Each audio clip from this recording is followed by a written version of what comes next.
So guys, ang tuturo ko sa inyo paano naman maglagay ng sound effect.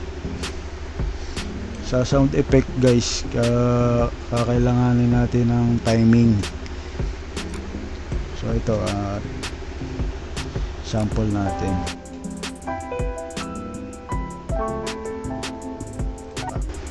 Yun yung pinaka timing ko. So doon pa lang ni-stop ko na, tapos doon ko ipapasok yung sound effect. So paano pasok yung sound effect? Punta ka ng audio, itong SFX, ayun, i-click lang natin yung add sign. Okay, i-play natin.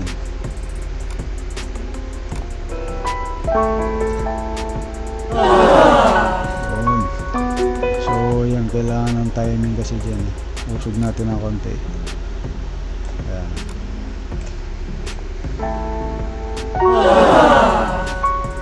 Ayan guys, so dito ka sa kabila, lagyan din natin ng sound effect. So, dito banda, diyan ko ipapasok. Click lang natin yung audio, SFX, tapos yung ito yung applause. Ayan. Play natin.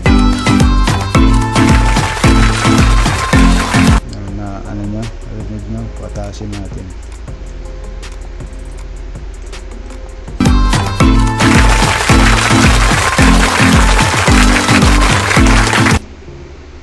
Okay guys,